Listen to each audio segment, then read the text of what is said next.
یہ colonel Luke Arnold ہے اور یہ کیپٹن ماریا برنگٹن ہے۔ موریسن نے خشک رسمی لہجے میں تعارف کی ذمہ داری ادا کرتے ہوئے مجھے بتایا۔ یہ دونوں افسران AIB سے تازہ واقعات کی تفتیش کے لیے یہاں آئے ہیں۔ کیپٹن ماریا سے میں تل ابیب میں آرمی انٹیلیجنس ہیڈ کوارٹرز میں مل چکا تھا۔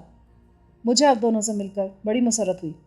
مسرت کے اظہار کی ضرورت نہیں ہے، موریسن سخت لہجے میں تقریباً ڈانٹ کر بولے۔ تمہیں ان افسران کے مرتبے سے اس لیے آگاہ کیا گیا ہے کہ تم حتی الامکان ان کے ساتھ تعاون کرو۔ بریگیڈیئر ہولڈر نے تمہاری ذات کو تفتیش کے لیے نقطہ آغاز مقرر کیا ہے۔ Okay sir. تل ابیب سے سارجنٹ میکوائے کے ہمراہ GT4 کی جانب آتے ہوئے میں نے ایک بار بریگیڈیئر ہولڈن کا نام سنا تھا۔ میکوائے کے مطابق بریگیڈیئر گوریلا تربیتی کیمپ کا نگران تھا۔ GT4 اور سارٹ میں ایک باہمی تعلق پایا جاتا تھا، جس کی بنا پر میں نے بہت پہلے یہ نتیجہ اخذ کیا تھا کہ وہ دونوں کیمپ ہی بریگیڈیئر ہولڈن کی عملداری میں ہوں گے۔ مگر اس کے بعد کہیں بھی اس شخص کا تذکرہ نہیں آیا اور نہ ہی مجھے ان دونوں مقامات پر بریگیڈیئر کے عہدے کا کوئی آدمی نظر آیا۔ اس وقت اچانک میجر موریسن کی زبان سے بریگیڈیئر ہولڈن کا نام سن کر مجھے خاصی حیرت ہوئی۔ سارٹ میں پہلے یہ افواہ گرم تھی کہ اسرائیلی فوج کی کوئی باقی البیلی نار 2 افسران کے ہمراہ وہاں پہنچی ہے۔ اس طرح دار حسینہ سے تو خیر میں پہلے اچھی طرح واقف تھا۔ کرنل لیوک آرنولڈ کو بھی دیکھ لیا تھا، لہٰذا میرے ذہن نے یہی نتیجہ اخذ کیا کہ تفتیش کے لیے آنے والی ٹیم کا تیسرا اہم رکن بریگیڈیئر ہولڈن ہوگا۔ کرنل لیوک اپنے سامنے میز پر رکھی ہوئی فائل کی ورقردانی کر رہا تھا۔ خاموشی کے ایک طویل وقفے کے بعد وہ میری طرف متوجہ ہوا۔ تمہارا نام صفدر علی ہے؟ اس نے چپتے ہوئے لہجے میں سوال کیا۔ جی ہاں۔ اور تم ہندوستانی ہو؟ جی۔ اس کا کوئی ثبوت فراہم کر سکتے ہو؟ میں ہندوستان سے غیر قانونی طور پر خلیج کی ریاست میں پہنچا تھا، وہاں سے ابو خالد نے مجھے اسرائیل پہنچا دیا۔ میرے پاس اپنی قومیت کے ثبوت میں کچھ بھی نہیں ہے۔ قاضی ہادی سے تمہارا کیا تعلق تھا؟ ابتدا میں تو اسرائیلی حکام کو میری وفاداری پر شبہ تھا۔ انہی دنوں قاضی ہادی کے آدمی مجھے اغوا کر کے اس کے فارم پر لے گئے تھے۔ اس نے مجھے کچھ غلط کاموں پر اکسانے کی کوشش کی، مگر میں نے صاف انکار کر دیا۔ اس کے بعد کے رویے سے میں نے اندازہ لگایا کہ قاضی ہادی اسرائیل کا کٹر وفادار تھا اور شاید اس نے وہاں کے حکام کی ماں پر وہ چال چلی تھی۔ اس کے بعد وہ میرا گہرا دوست بن گیا۔ کرنل لیوک کے سوالات بہت نپے تلے تھے اور اس نے مجھے خاصا خوفزدہ کر دیا تھا۔ اس کی موت کے وقت تم بحری جہاز پر اس کے ہمراہ تھے؟ جہاز پر موجود ضرور تھا پر ہمراہ نہیں تھا۔ خوب، بہت زیادہ محتاط طبیعت کے مالک معلوم دیتے ہو۔ بہت چالاک آدمی ہے یہ، موریسن نے تحقیر آمیز لہجے میں تبصرہ کیا۔ اور تم کرنل ریٹا سے بھی ملے تھے؟ لیوک نے سوال کیا۔ اس محترم خاتون نے میری خواہش کو شرف قبولیت بخشا تھا جناب۔ اور اس بد نصیب کی موت کے وقت بھی تم اس کے پاس موجود نہیں تھے؟ موت؟ تو کیا کرنل ریٹا فوت ہو گئی ہیں؟ اب نہیں، وہ مہینوں پہلے ماری جا چکی ہے۔ اوہ مائی گاڈ! بھیانک صورت والی وہ عورت بڑی نرم دل اور خدا ترس تھی۔ اخبارات میں اس کی موت کی خبر مادام ایلسی کے نام سے شائع ہوئی تھی اور وہ اپنے مکان پر فلسطینی دہشت پسندوں کے ایک منظم حملے کا شکار ہوئی تھی۔ مادام ایلسی کا واقعہ تو مجھے یاد ہے، مگر یہ نہیں پتا تھا کہ کرنل ہی مادام ایلسی کے نام سے جنگی معذوروں کا محتاج خانہ چلاتی ہے۔ تمہاری فائل بڑی دلچسپ ہے مسٹر صفدر۔ تم جس اہم شخصیت سے بھی ملے ہو وہ قتل کر دی گئی۔ اسی طرح جس اہم مقام پر بھی تمہارا سایہ پڑا وہاں تباہی اور بربادی پھیل گئی۔ لیوک سگار کا کش دے کر بولا۔ میں سمجھا نہیں کہ آپ کیا نتیجہ اخذ کرنا چاہتے ہیں؟ میں نے خوفزدہ لہجے میں کہا، میری نقل و حرکت پر ہر وقت نظر رکھی گئی ہے۔ میں کسی تخریب کاری میں ملوث نہیں رہا۔ میری بد نصیبی کی آڑ لے کر مجھ پر ایسا الزام مت عائد کیجیے۔ حقائق کو جھٹلایا نہیں جا سکتا صفدر۔ میں تم پر کوئی الزام عائد نہیں کر رہا، محض حقائق دہرا رہا ہوں۔ کرنل ریٹا تم سے ملی اور ماری گئی۔ قاضی ہادی نے تم سے دوستی کی اور کھلے سمندر میں بے موت مارا گیا۔ کیپٹن ہنری تو بہرحال تمہارے ہی ہاتھوں مارا گیا تھا۔ آرمی انٹیلیجنس کور کے ہیڈ کوارٹرز میں تم نے خاصا وقت گزارا تھا اور وہ عمارت راکھ اور ملبے کے ڈھیر میں بدل چکی ہے، اور اب تمہارے قدم سارٹ پہنچے تو یہاں ناقابل یقین تباہی پھیل چکی ہے۔ مگر ان واقعات سے میرا کوئی تعلق نہیں ہے۔ میرا کسی دہشت پسند سے کوئی رابطہ نہیں ہے؟ میں نے بوکھلائے ہوئے مدافعانہ لہجے میں کہا۔ ریکارڈ بھی یہی کہتا ہے۔ میری چھٹیز کہتی ہے کہ تمہارے بارے میں کوئی اہم کڑی ابھی تک اسرائیلی حکام کی نظروں سے پوشیدہ ہے۔ وہ کرسی پر جھولتے ہوئے بولا، اسرائیل میں میری ایک ایک لمحے کی مصروفیات کھلی کتاب کی طرح ہر ایک کے سامنے ہیں۔ اس کے باوجود اگر مجھ پر کسی قسم کا شبہ کیا جا رہا ہے تو یہ میرے ساتھ بڑی زیادتی کی بات ہے جناب، میں نے مایوسانہ لہجے میں کہا۔ اسی وقت چولداری کے باہر قدموں کی آہٹ سنائی دی۔ پھر پردہ ہٹا کر ایک گرنڈیل شخص اندر داخل ہوا جس کے جسم پر بریگیڈیئر کی وردی تھی۔ اسے دیکھ کر وہ تینوں اپنی جگہوں سے اٹھے اور بریگیڈیئر کو سلوٹ پیش کیا۔ میں بھی احتراماً اپنی جگہ سے اٹھ گیا۔ آنے والا لاپرواہ انداز میں کرسی پر بیٹھ گیا۔ موریسن، لیوک اور ماریا نے بھی اپنی جگہ سنبھال لی۔ تو یہ ہے وہ فساد کا پتلا؟ بریگیڈیئر مجھے گھورتے ہوئے بولا۔ مجھے اس کی قومیت پر شبہ ہے سر۔ لیوک نے پرسکون لہجے میں اپنی رائے کا اظہار کیا۔ وہ کیا؟ اس کے بارے میں اندازہ لگا چکا تھا کہ وہی بریگیڈیئر ہولڈن ہے، کیونکہ اس کے سامنے دوسروں کے مقابلے میں میجر موریسن زیادہ مؤدب نظر آ رہا تھا۔ اس کا نام مسلمانوں جیسا ہے، لیوک نے کہنا شروع کیا، مگر میں نے جلدی سے اس کی بات کاٹ دی۔ مگر یہ میرا اپنا نام نہیں ہے۔ جب میں الشیوخ پہنچا تو میرا نام ودیا ساگر تھا، مگر وہاں ابو خالد نے مجھے اپنے جس ہرکارے کے سپرد کیا، اس نے مجھے اسلامی نام اختیار کرنے پر مجبور کیا تھا اور یوں میں صفدر علی بنا دیا گیا۔ اور اگر شروع سے میرا باقاعدہ ریکارڈ رکھا گیا ہے تو یہ واقعہ بھی فائل میں ضرور موجود ہوگا۔ یہ ٹھیک کہہ رہا ہے، یہ بات ریکارڈ پر موجود ہے۔ ماریا نے پہلی مرتبہ زبان کھولی۔ اس سے میرے نظریے پر کوئی فرق نہیں پڑتا۔ میری معلومات کے مطابق ہندوستان ہندو اکثریت کا وطن ہے اور پاکستان میں ہندو اقلیت میں ہے۔ مجھے شبہ ہے کہ یہ شخص پاکستانی نژاد ہے اور کسی خفیہ مقصد کے تحت اسرائیل میں داخل ہوا ہے۔ کرنل لیوک بولا، میں خود یہاں نہیں آیا۔ مجھے الشیوخ میں ابو خالد اپنی ملازمت میں لیا تھا اور پھر مجھے طلب بھی بھیج دیا۔ اسرائیل آنے میں میری مرضی کا قطعی دخل نہیں تھا۔ آخر تم اس کی قومیت پر اس قدر زور کیوں دے رہے ہو؟ یہ صحرائی آندھی میں بھٹک کر الشیوخ پہنچا اور وہاں سے بن حیان نے اسے اسرائیل روانہ کر دیا۔ اس معاملے میں پیشگی منصوبہ بندی نظر آتی ہے، بریگیڈیئر نے قدرے بیزاری کے ساتھ کہا۔ قومیت کے حوالے سے اس کی ہمدردیاں معلوم ہو سکتی ہیں۔ ہندوستانی افراد مشرق وسطیٰ کے مسئلے سے جذباتی طور پر لاتعلق ہیں، مگر پاکستانی اس معاملے میں عربوں سے زیادہ جذباتی ہیں۔ اگر صفدر پاکستانی ہے تو اس امر کا قوی امکان ہے کہ طالبین آنے کے بعد خفیہ طور پر کسی دہشت پسند فلسطینی گروہ کا یہ اعلی کار بن گیا ہو۔ اور ان دنوں ہمیں معتبر ذرائع سے برابر ایسی خبریں مل رہی ہیں جن سے پتہ چلتا ہے کہ عرب ممالک میں بہت سے پاکستانی فوجی ماہرین اور ہوا باز عربوں سے مل کر کام کر رہے ہیں۔ یہ بہت اچھا ہے۔ یہ ہمارے لیے خوشی کی بات ہے کہ صفدر کے بارے میں ان شبہات کا اظہار AIB کا ایک اعلیٰ افسر کر رہا ہے۔ تو میرا ایک ہی مطالبہ ہے کہ صفدر سارٹ کے لیے نااہل ہے۔ ایک مشکوک آدمی کو میں ہرگز یہاں نہیں رکھ سکتا۔ حادثے کی تفتیش تو ہوتی رہے گی، مگر اس شخص کو تم فوراً اپنے ساتھ لے جاؤ۔ بریگیڈیئر ہولڈن بولی۔ آپ کے مشورے کا شکریہ بریگیڈیئر، لیوک نے جواب دیا۔ جو لوگ منصوبہ بندی پر فائز ہیں وہ خوب جانتے ہیں کہ کس وقت کیا قدم اٹھانا چاہیے۔ تو مجھے سمجھانا کیا چاہ رہے ہو؟ بریگیڈیئر ایک دم برہم ہو گیا۔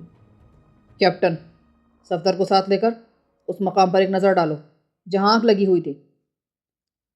لیوک اسے جواب دینے کے بجائے ماریا کی طرف متوجہ ہو کر بولا، اوکے سر۔ ماریا غالباً اس حکم کے انتظار میں تھی، کیونکہ وہ فوراً ہی اپنی جگہ سے اٹھ گئی اور میں بھی اس کے ساتھ ہو گئی۔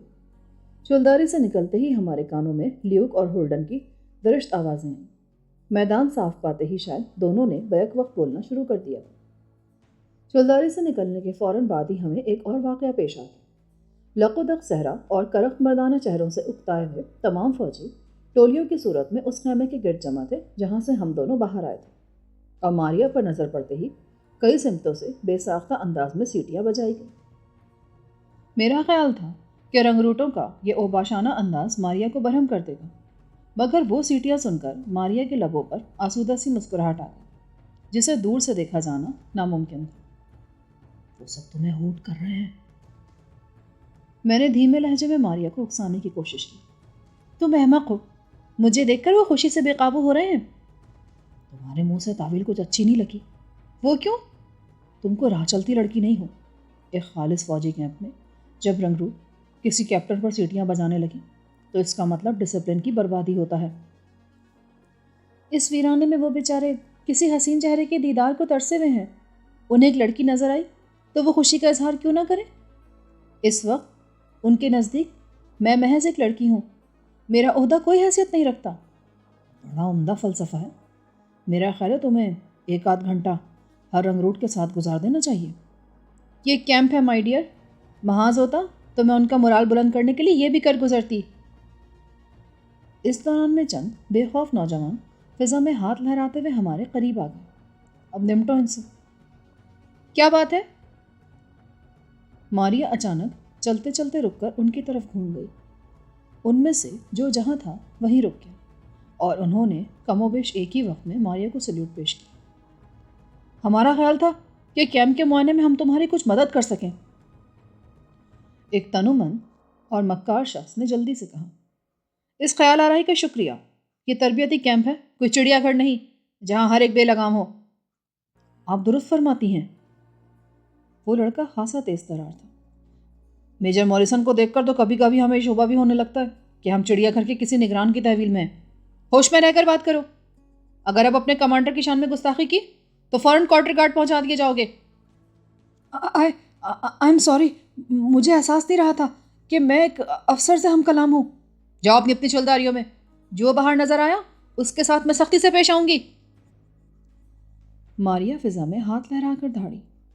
وہ سب تیزی کے ساتھ وہاں سے منتشر ہونے لگے اور ماریا میرے ساتھ اس طرف ہو لی جہاں اسلحے میں ہولناک آتش زنی ہوئی تھی. آج کل تل ابیب کے حالات کیا ہیں؟ شہر پر خوف و ہراس کی فضا چھائی ہوئی ہے. ہر شخص دوسرے سے خوف زدہ نظر آتا ہے. کیا مزید واقعات پیش آئے ہیں؟ تل ابیب کے شہری 5 جون کے واقعات کو کبھی نہیں بھول سکیں گے.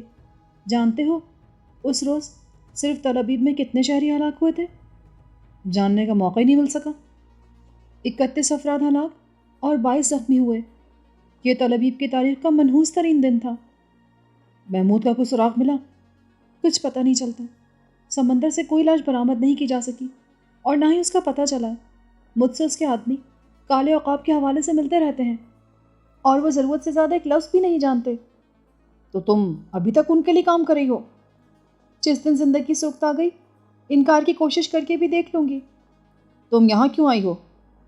فلسطینی دہشت پسندوں کے سارے معاملات ہمارا محکمہ ہی نمٹاتا ہے اور سارٹ کے بارے میں ہر ایک کو پورا یقین ہے کہ یہاں نہایت منظم تخریب کاری کی گئی ہے. اسی لیے ہمیں یہاں آنا پڑا. لیوک تو شاید پہلے سے ہی طے کر کے آیا ہے کہ سارے واقعات کی ذمہ داری میرے سر پر ہی تھوپے گا. وہ تمہیں یہ جان کر حیرت ہوگی کہ وہ تمہارا ماہر ہے. ماہر؟ میں سمجھا نہیں. پچھلے 2 ماہ سے وہ تمہاری فائل میں سر کھپا رہا ہے. اسے صرف یہ کام سونپا گیا ہے کہ وہ تمہارے بارے میں زیادہ سے زیادہ تفصیلات جمع کرے. مگر وہ تو بہت زیادہ بہکا ہوا ہے اور مجھے پاکستانی قرار دینے پر تلا ہوا ہے. تم نے الشیوخ میں بن حیان کے پرانے ملازم ابو مالک سے جو گفتگو کی تھی وہ سب فائل میں موجود ہے.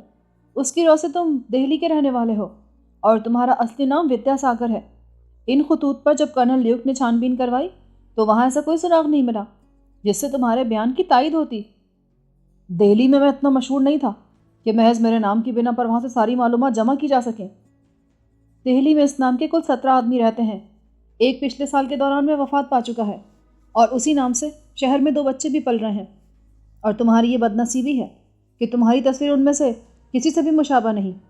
ہر ایک کا پورا سراغ مل چکا ہے اور دہلی میں کسی بھی علاقے سے ودیا ساگر نامی کسی شخص کی روپوشی، گمشدگی یا بیرون ملک ہجرت کی کوئی اطلاع نہیں ملی. تم تو یہ باتیں اتنے وثوق سے کر رہی ہو جیسے دہلی نہ ہو وہ بلکہ اسرائیل کی کوئی ڈسٹرکٹ ہو. ہندوستان جیسے غریب اور پسماندہ ملکوں میں معلومات آسانی سے اور سستے داموں مل جاتی ہیں. مگر ہندوستان سے تمہارے سفارتی مراسم کہاں ہیں؟ نہ ہوا کریں. مگر وہاں ہمارے دوستوں کی جڑیں بہت گہری ہیں.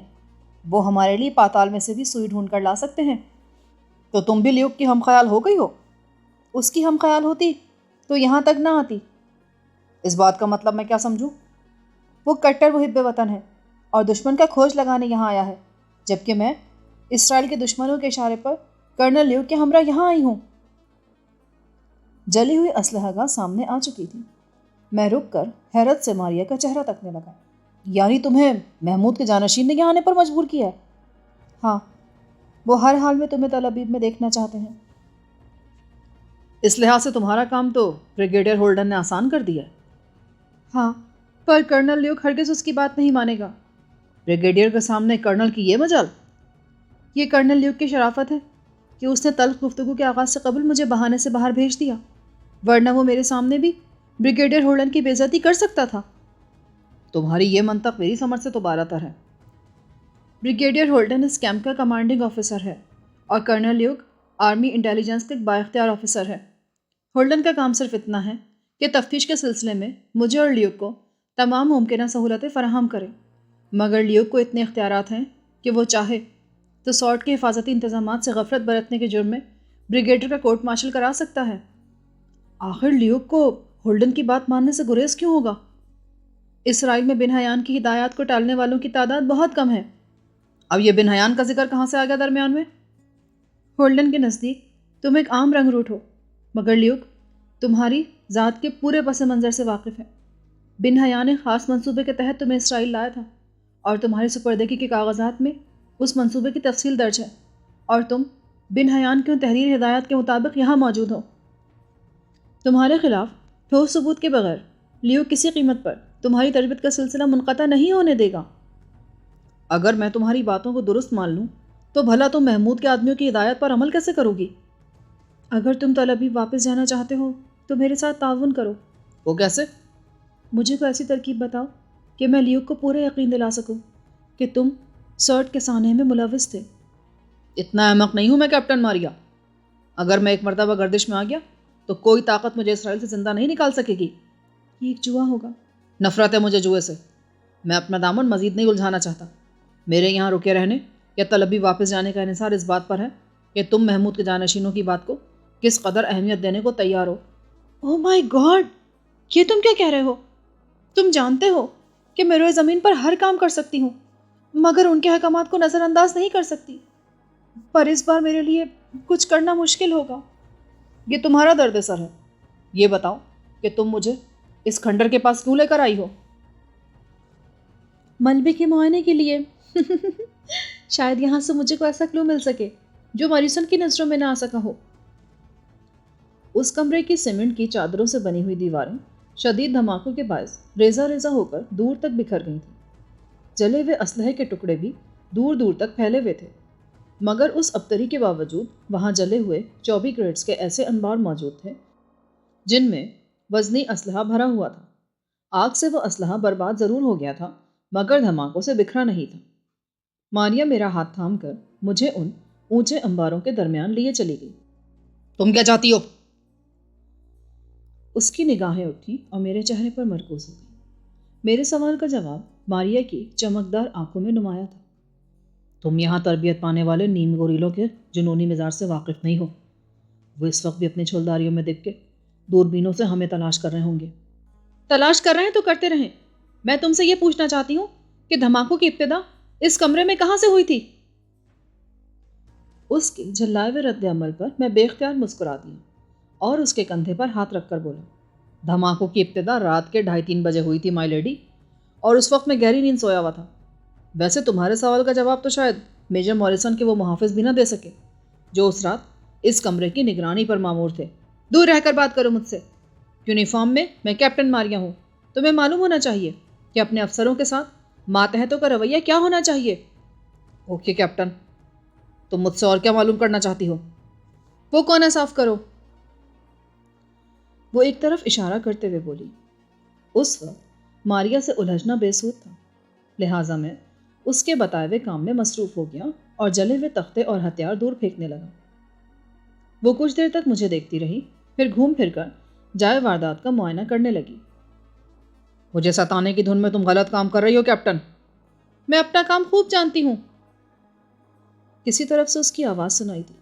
آتش گیر مادوں کے ماہرین کا کام مشکل ہو جائے گا۔ وہ جائے واردات کا ایک ایک تنکا بھی اصلی حالت میں دیکھنا چاہیں گے۔ تم احمق ہو، باہر نکل آؤ۔ وہ جھلا کر بولی۔ میری بات اس کی سمجھ میں آ گئی تھی، لیکن اس نے سیدھی طرح میرے مشورے کو قبول نہیں کیا۔ بلکہ اس قبولیت میں بھی تحکم کا پہلو نکال لیا۔ سارڈ میں اس حادثے کے بعد ہی موریسن نے فرمان جاری کر دیا تھا کہ ملبے کو بالکل نہ چھڑا جائے، کیونکہ گولہ بارود کے اسرائیلی اور امریکی ماہرین کی جماعت اس کا بغور جائزہ لے گی۔ پھر بعد میں پتہ چلا کہ غیر ملکی اڈے سے بعض حساس آلات کی آمد میں تاخیر کے باعث وہ جماعت 1-2 روز بعد آئے گی۔ میں نے انہی معلومات کی روشنی میں ایک شوشہ چھوڑا تھا جس نے ماریا پر خاطر خواہ اثر کیا اور میری گلو خلاصی ہو گئی۔ تھوڑی دیر بعد وہ بھی ملبے سے باہر آ گئی۔ اسے دیکھتے ہی میں بے اختیار ہنس پڑا۔ ماریا کی تیوریوں پر کئی بل پڑ گئے۔ بلا وجہ کیوں دانت نکال رہے ہو؟ آئینہ دیکھ کر تم خود بھی اپنی ہنسی نہیں روک سکو گی۔ میں نے ٹھیک ہی کہا تھا، کیونکہ ماریا کے چہرے اور یونیفارم پر جا بجا کالک لگی ہوئی تھی۔ میں کہتی ہوں خاموش ہو جاؤ۔ اسی وقت ایک قریبی ٹیلے کی اوٹ سے 2 زیر تربیت لڑکے اچھل کر سامنے آ گئے۔ شاید وہ ہماری لا علمی میں چھپتے چھپاتے وہاں تک آ گئے تھے۔ یہ کالیا بڑا بدماش ہے مس، ہم تمہاری مدد کے لیے موجود ہیں۔ ان میں سے ایک فاتحانہ شان سے بولا، شٹ اپ! ماریا دھاڑی اور اس کے منہ سے مغلظات کا ایک ایسا سیلاب جاری ہوا کہ وہ دونوں شدید بوکھلاہٹ کی حالت میں واپس دوڑتے چلے گئے۔ دیکھ لی ان گورے بدماشوں کی حرکت، یہ لوگ پرلے درجے کے ڈھیٹ اور بے حیا ہیں۔ اس کا غصہ کم ہونے پر میں نے کہا، واپس چلو۔ وہ اپنی غلطی کا احساس کرتے ہوئے نرم لہجے میں بولی، ہاں ہاں، اب تو بریگیڈیئر ہولڈن اور کرنل لیو کا جھگڑا بھی نمٹ چکا ہوگا، چلو۔ ہم واپس پہنچے تو بریگیڈیئر ہولڈن وہاں موجود نہیں تھا اور کرنل لیو تیز لہجے میں موریسن کو کچھ سمجھانے کی کوشش کر رہا تھا۔ ہمیں دیکھتے ہی کرنل خاموش ہو گیا۔ پھر اس نے ماریا سے پوچھا، معائنے میں کوئی کارآمد بات پتہ چلی یا بے نیل و مرام واپس لوٹ آئی ہو؟ اس نے ماریا کے چہرے اور یونیفارم پر لگے ہوئے کالے نشانات پر کوئی توجہ نہیں دی۔ کوئی سراغ نہیں ملا۔ ویسے میں نے دھماکہ خیز ماتوں کے ماہرین کی متوقع آمد کے پیش نظر زیادہ چھیڑ چھاڑ نہیں کی۔ اسی وقت قریب سے کسی ہیلی کاپٹر کے انجن چلنے کا تیز شور پیدا ہوا اور چند لمحوں بعد وہ آواز تیزی کے ساتھ دور ہوتی چلی گئی۔ یہ ہمارا ہیلی کاپٹر تھا سر؟ یس کیپٹن، بریگیڈیئر ہولڈن کی طبیعت اچانک ناساز ہو گئی ہے۔ اسے GT4 چھوڑ کر ہیلی کاپٹر واپس آئے گا تو ہم فوراً روانہ ہو جائیں گے۔ کرنل لیوک نے چبا چبا کر کہا، باقی لوگوں سے کسی سے پوچھ گچھ کی ضرورت نہیں ہے۔ لیوک نے موریسن کی بات کاٹی، یہاں صرف صفدر علی مشکوک آدمی ہیں، یہ میرے ساتھ جائے گا۔ مگر سر، بریگیڈیئر ہولڈن تو آپ سے صاف انکار کر چکے تھے۔ میں صفدر کو لے جانے کا فیصلہ بہت پہلے کر چکا تھا، مگر مسٹر بریگیڈیئر مجھ پر اپنی رائے مسلط کرنا چاہ رہے تھے جو میرے اصول اور مزاج کے خلاف ہے۔ اوکے سر، موریسن نے سہم کر کہا۔ اتنی دیر میں تو اپنے چہرے کے نقوش درست کر لو کیپٹن۔ اتنے میں صفدر علی کے روانگی کے کاغذات تیار کر لوں سر۔ موریسن نے موقع پا کر اپنی جان چھڑانے کی کوشش کی اور وہاں سے جانے میں کامیاب ہو گیا۔ تمہیں اپنا سامان وغیرہ لینا ہو تو لے آؤ۔ میرے پاس کچھ بھی نہیں ہے کرنل۔ اتنی دیر میں میجر موریسن بھی خیمے سے جا چکا تھا اور میں وہاں لیوک کے مقابلے میں تنہا رہ گیا تھا۔ تو پھر جاؤ، باہر ٹھہرو۔ اجازت ہو تو کچھ دریافت کر لوں؟ کیا؟ اسرائیل میں بالکل تنہا اور بے سر و سامان ہوں۔ اس اجنبی ماحول میں وطن کی یاد کے علاوہ ہر چیز بیگانی ہے، مگر آپ کے شبہات نے میرا یہ بہلاوا بھی چھین لیا ہے۔ اس قسم کی لچر گفتگو کر کے میرا وقت ضائع مت کرو۔ کم از کم مجھے یہ تو بتا دے کہ میری قومیت پر آپ شبہ کیوں کر رہے ہیں؟ کیا تم مجھے بیوقوف بنانے کی کوشش کر رہے ہو جو الٹی سیدھی بات پر شروع کر دی؟ میں آخری حد تک سنجیدہ ہوں جناب۔ ویسے تو آپ حاکم ہیں، آپ کا ہر فیصلہ آخر ہے، مگر میں نے بڑی امید اور توقعات کے ساتھ آپ سے اس موضوع پر بات کرنے کی ہمت کی تھی۔ تو سنو، تمہاری کہانی شروع سے آخر تک ایک سوچا سمجھا فراڈ ہے۔ تم الشیخ پہنچے تو وہاں تمہارا نام ودیا ساگر تھا اور تم دہلی کے رہنے والے تھے، جبکہ اس شہر میں تمہارے وجود کا کوئی ثبوت نہیں مل سکا۔ پھر جب بن حیان کے ملازم ابو مالک نے تمہیں مشرف با اسلام کرنے کے لیے ایک رسم ادا کرنی چاہی تو تم نے اس سے اپنا دامن بچا لیا۔ نہیں، مجھے تو ایسا کوئی واقعہ یاد نہیں، میں نے بے ساختہ کہا، مگر یہ کہنے کے ساتھ ہی مجھے یاد آ گیا کہ ایک مرحلے پر ابو مالک نے ختنہ کرنا چاہی تھی تو میں نے اسے بتایا تھا کہ طبی ضروریات کی بنا پر میں اس مرحلے سے گزر چکا ہوں۔ وہ یاد آتے ہی میں نے تائید طلب لہجے میں کرنل لیوک سے اس واقعے کا تذکرہ کر ڈالا۔ تمہارا حافظہ تو بہت تیز ہے، وہ طنزیہ لہجے میں بولا، مگر وہ حقیقت تھی۔ ایک ہندو سے میں ایسے بیان کی توقع نہیں رکھتا جو ہر لحاظ سے بودھ اور بے جان ہو۔ مگر وہ بالکل حقیقت تھی جناب۔ تمہارا مذہب وہی ہوا نا جو گاندھی کا تھا؟ جی ہاں۔ اور گاندھی عدم تشدد کی تعلیم دیتا تھا۔ وہ کہتا تھا کہ چیوٹی کو بھی بے خبری میں مارنا اتنا ہی بڑا جرم ہے جتنا کہ انسان کو مارنا۔ غالباً آپ درست کہہ رہے ہیں۔ اور ہندو اسلامی رسم و رواج سے سخت متنفر ہیں۔ جی، یہ بھی کسی حد تک درست ہے۔ اور اسلامی رسوم سے بدزن اور عدم تشدد کا پیروکار اگر یہ کہے کہ وہ ایک اسلامی رسم کو اختیار کر چکا ہے جس میں اپنی ذات سے تھوڑا سا بھی تشدد شامل ہے، تو میں اسے کس طرح مان سکتا ہوں؟ طبی ضرورت، بار بار بہانے مت بناؤ۔ مذہبی اصول کسی بھی ضرورت کے تحت نہیں توڑے جاتے۔ قدیم خیالات کے لوگوں کی حد تک آپ کا فرمانا بالکل بجا ہے، مگر آج کے تعلیم یافتہ طبقے میں آپ کو بہت سے ایسے ہندو بھی ملیں گے جو کہ گاندھی کے عدم تشدد کے فلسفے کا کھلا مذاق اڑاتے ہیں اور اسے بزدل قرار دیتے ہیں۔ مجھ سے بحث مت کرو صفدر۔ مجھے اندازہ ہے کہ اب تم ہندوستان میں ہونے والے فسادات اور جنگوں کا حوالہ دینے بیٹھ جاؤ گے، مگر پرسکون بیٹھے ہوئے ایک فرد اور مشتعل ہجوم میں بڑا فرق ہوتا ہے۔ میں اس موضوع پر مسلسل بول سکتا ہوں اور تم سے کوئی جواب نہیں بن پڑے گا۔ اگر صرف اسی بنا پر آپ نے مجھ پہ شبہ کیا ہے تو یہ میری بد نصیبی ہے۔ اپنی بد نصیبی کا احساس تمہیں چند روز بعد ہوگا۔ مجھے پورا یقین ہے کہ تم دہلی میں اپنا کوئی ٹھکانہ بھی نہیں بتا سکو گے۔ در بدر ٹھوکنے کھانے والا اپنا ٹھکانہ کہاں بتا سکتا ہے جناب؟ اگر روزی اور ٹھکانہ میسر ہوتا تو میں غیر قانونی طور پر خلیج کے علاقے میں ہرگز داخل نہیں ہوتا۔ کرنل کی آنکھیں یک بہ یک کسی شکاری کی طرح چمکنے لگیں۔ یہ تمہاری دکھتی رگ ہے۔ ہر شخص کا اپنا ماضی ہوتا ہے۔ تمہارا ٹھکانہ کیوں نہیں ہے؟ یہ بتاؤ، تمہارا باپ کون تھا؟ کہاں رہتا تھا؟ تم پڑھے لکھے نظر آتے ہو، تم نے تعلیم کہاں سے حاصل کی تھی؟ اگر ان سوالات کے تسلی بخش جواب مل گئے تو تم یقین رکھو اسرائیل میں تمہیں کوئی ٹیڑھی آنکھ سے نہیں دیکھ سکے گا، بلکہ میں خود تمہیں اپنے ملک کے حقوق شہریت دلاؤں گا۔ اس بار مجھے صاف سون گیا۔ لیوک میری توقعات سے کہیں زیادہ چالاک تھا۔ اس نے واقعی میری دکھتی رگ پر ہاتھ ڈال دیا تھا اور اس سے مزید گفتگو کر کے میں دلدل میں ہی پھنستا چلا جاتا۔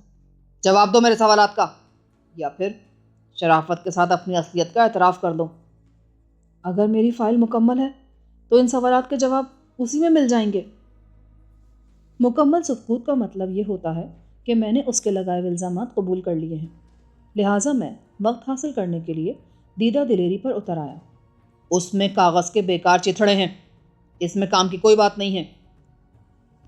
وہ فائل کو زور سے میز پر پٹک کر بولا، انڈین نیشنل اسکول میں نے تعلیم حاصل کی تھی۔ میں نے سر جھکا کر اداس مگر پر اعتماد لہجے میں کہنا شروع کیا، میرے باپ کا نام موہن کانت تھا اور وہ شروع سے آخر تک مکان نمبر 87 محلہ رکاب میں رہتے تھے۔ مجھے یقین ہے کہ ان نکات کی تصدیق کے بعد آپ اپنے وعدے کا پاس کریں گے۔ 1 ہفتہ گزرنے کے بعد نتیجہ سامنے آ جائے گا۔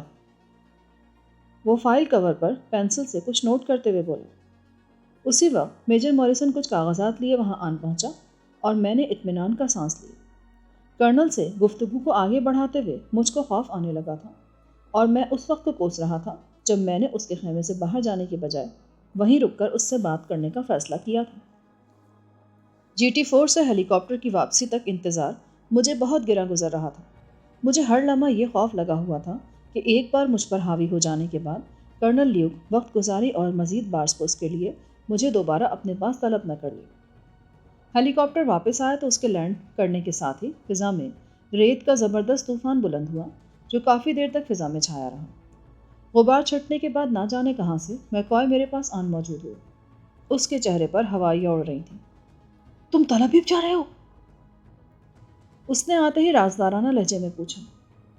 ہاں، یہ کیا قصہ ہے؟ قصہ جو بھی ہو، مگر میں تمہاری رنگرلیوں کا پول ضرور کھول دوں گا۔ شش، آہستہ بولو، ایسا نہ ہو مذاق میں میری طلبی ہو جائے۔ مذاق؟ میں نے تمہاری مصروفیات کے بارے میں کرنل لیوک کو کچھ باتیں تو بتا بھی دی ہیں۔ دیکھو یار، یہ لمبا معاملہ ہے، اس میں جس کا بھی نام آ گیا نا وہ عمر بھر پچھتاتا رہے گا۔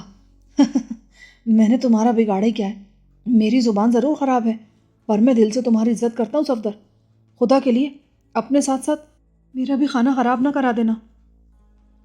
مجھے اس موٹے مردود کا خون خشک کرنے کا زیادہ موقع نہ مل سکا، کیونکہ اسی وقت لیوک آرنلڈ ماریا سمیت باہر آ گیا۔ ہیلی کاپٹر میں پائلٹ کے علاوہ 4 مسافروں کا انتظام تھا۔ ہم تینوں کے سوار ہونے کے بعد انجن اسٹارٹ کیا گیا اور کھڑکیوں سے باہر فضا میں دور دور تک ریت ہی ریت پھیل گئی۔ اسی ریتیلے بادل میں ہیلی کاپٹر بلند ہوتا چلا گیا۔ ایک لحاظ سے مجھے سارٹ سے جانے کی مسرت تھی۔ اہم بات یہ تھی کہ محمود خود مجھے طلبی بلانا چاہتا تھا، اور اس مقصد سے اس نے ماریا پر بہت زیادہ دباؤ ڈالا ہوا تھا۔